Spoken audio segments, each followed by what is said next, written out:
m'appelle Naïla Serrano et je suis artiste peintre.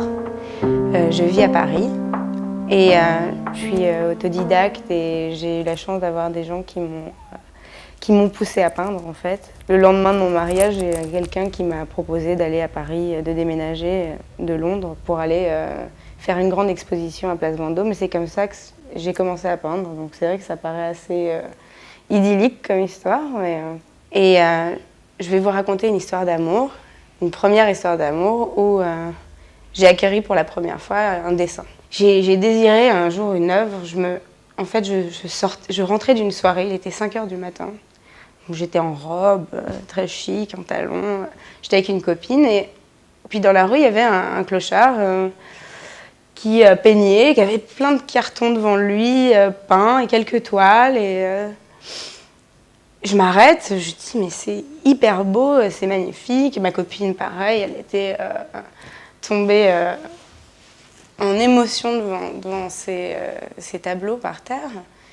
Et elle commence à prendre la tête du mec, à lui dire « Oui, il faut que je t'achète un truc, j'ai 20 € sur moi, non, et puis attends, je peux te donner peut-être 50. » Le mec en avait rien à cirer, il disait « Non, non, non, moi je vends rien. » Elle dit « Mais si, je te jure, machin. » Et il y a un autre type qui arrive dans la rue, pareil, qui lui demande à l'acheter. Il lui avait proposé beaucoup plus, c'était un mec en costard-cravate qui devait partir au boulot, je pense. Et intraitable, lui, il était ivre-mort, hein, mais il dit « Non, non, non, j'en ai rien à foutre de votre pognon, hors de question. » Puis moi, je disais rien. Bon, j'étais là, je regardais tout, je touchais ces cartons, je les regardais un par un. Puis il me dit « Mais toi, là, tu dis rien, toi ?» Je dis « Bah non, je regarde, c'est déjà beaucoup, quoi. Je regarde, je trouve ça très beau. » Il me dit il me pose un carton comme ça par terre. Ma copine en avait déjà marre, elle voulait partir, donc elle s'est cassée. Puis lui, il me pose un carton par terre et il me dit « Assieds-toi sur mon sofa. » Alors je dis « Ok. » Et tout. Alors je m'assois sur le sofa, il me fait « Écoute, si tu...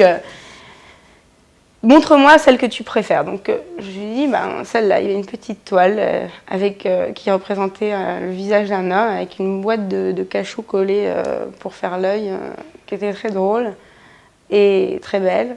Et il me dit « Bon, ok, maintenant il faut que tu boives un whisky quand même avec moi. » Alors je sentais que c'était vraiment l'échange qu'il voulait. Il voulait boire un whisky avec moi. Bon, moi j'avais 15 ans, je revenais de soirée, j'étais pas trop sûre de mon coup, mais je me dis « Bon, allez, soit, je prends le whisky. » Donc il me sert un gobelet à café sale de whisky. Et donc je me bois des whiskies avec lui. Puis à la fin il me dit « Écoute, va faire un tour, reviens dans 5 minutes. » Je vais faire un tour, j'avais rien à faire un tour à 5h du matin, mais bon. Donc je vais faire un tour, je reviens, et quand je suis revenue, il me l'avait signé derrière, il me l'a donné, et il m'a dit « Bon allez maintenant, va-t'en. » Puis je suis partie, et il m'a offert cette toile, voilà. Et donc c'était vraiment... c'était la première fois vraiment que j'étais tombée amoureuse de son travail. Malheureusement, il est mort maintenant, il a eu un cancer généralisé, j'ai appris ça je crois dans la presse. Et puis bon, je crois que quelqu'un a récupéré tous ces tableaux et en a fait son affaire. Mais bon, moi j'ai eu mon tableau que j'avais promis de jamais vendre. Et puis je l'ai vendu, mais pour une raison très importante pour moi. Je l'ai vendu pour pouvoir me marier en fait. Donc j'ai utilisé l'argent de ce tableau pour pouvoir me marier. Et c'est là où je me suis séparée de cette toile, mais en même temps, je ne l'ai plus, mais je l'ai quand même dans mon cœur parce que chaque jour, je regarde mon alliance et je regarde mon mari et je repense à cette histoire et je revois ce tableau 1000 fois.